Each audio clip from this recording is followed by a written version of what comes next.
بسم اللہ الرحمن الرحیم۔ سامعین کرام السلام علیکم۔ ہر طرف خوشی کا سماں تھا، بارات پہنچ چکی تھی اور تقریب نکاح جاری تھی۔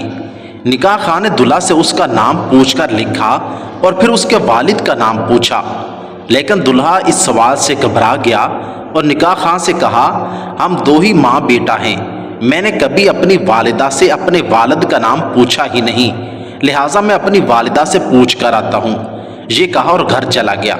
محفل میں موجود لوگوں میں سے کسی کو بھی اس کے والد کا نام معلوم نہ تھا۔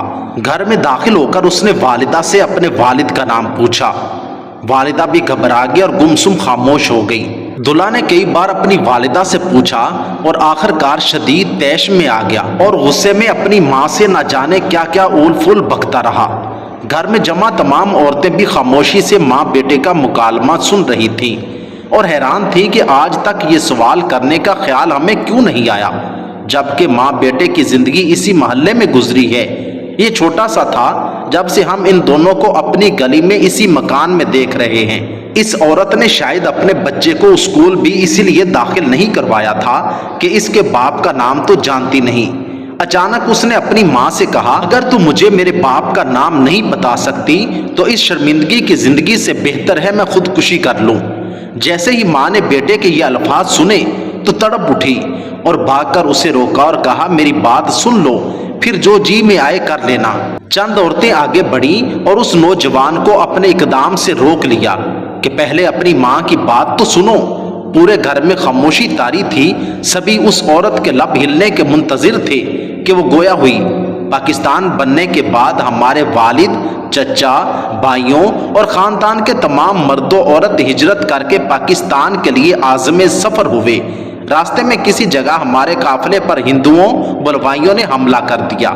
ہمارے مرد جان توڑ کر لڑے، لیکن ان کی تعداد اور اسلحہ کی وجہ سے ہماری حفاظت نہ کر سکے اور سب شہید ہو گئے۔ لڑائی کے دوران میرے والد نے رات کے اندھیرے کا فائدہ اٹھا کر ہم عورتوں کو نکالنا چاہا، لیکن میرے علاوہ کسی کو بھی بچانے میں کامیاب نہ ہو سکے۔ میرے خاندان کی باقی عورتوں کا کیا حال ہوا میں نہیں جانتی، مردوں اور عورتوں میں سے کوئی زندہ بچا بھی یا نہیں، مجھے کچھ پتا نہیں۔ وہاں سے بھاگنے کے بعد میں انتہائی خوف زدہ حالت میں تھی۔ دن تو چھپ کر گزار دیتی اور رات کو اللہ کا نام لے کر اس راستے پر چل پڑتی جو روانگی سے پہلے ہمارے مرد حضرات آپس میں تذکرے کرتے رہتے تھے۔ ایک رات دوران سفر میں نے کسی جگہ پر ایک بچے کے رونے کی آواز سنی۔ آگے جا کر دیکھا تو کئی لاشوں کے درمیان ایک شیرخوار بچہ پڑا ہوا تھا۔ میں نے اسے اٹھا لیا، سینے سے لگائے سفر کرتی رہی، آخر کار پاکستان پہنچ گئی۔ مہاجر کیمپوں میں کسی جگہ بھی مجھے اپنے خاندان کا کوئی فرد نظر نہ آیا اور یوں میری دنیا صرف میرے اور اس بچے تک محدود رہ گئی۔ میری عمر کم تھی اور ابھی میری شادی بھی نہ ہوئی تھی۔ اپنی باقی زندگی میں نے اس بچے کی خاطر تنہا ہی گزار دی اور آج وہ بچہ میرے سامنے کھڑا ہے۔ اب بتاؤ، رات کے اندھیرے میں لاشوں کے درمیان سے اٹھائے گئے بچے کا نام مجھے کون بتاتا؟ ماں کی بات مکمل ہونے تک ہر آنکھ اشک بار تھی اور وہ بیٹا جو کچھ دیر پہلے ماں کو جلی کٹی سنا رہا تھا حیرت اور ممنونیت کا پہاڑ بنا کھڑا تھا۔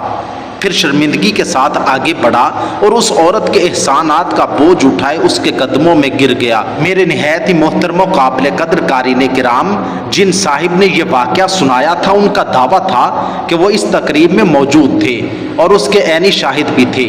آج جب میں اپنی نوجوان نسل کو آزادی کی حیرت انگیز خوشیاں مناتے ہوئے دیکھتا ہوں تو مجھے وہ ماں اور اس جیسی قربان ہونے والی لاکھوں جانیں یاد آ جاتی ہیں جو اپنی محنت کی کمائی دیکھے بغیر اس دنیا سے چلی گئی۔ اللہ تبارک و تعالی ہمیں تحریک پاکستان میں قربان ہونے والی ان لاکھوں قربانیوں اور ان کے ثمر پاکستان کی قدر کرنے کی توفیق عطا فرمائے، اور اللہ تعالیٰ سیاست دان اور بیوروکریٹ کو ہدایت دے تاکہ وہ پاکستان کو صحیح ٹریک پر چلائیں۔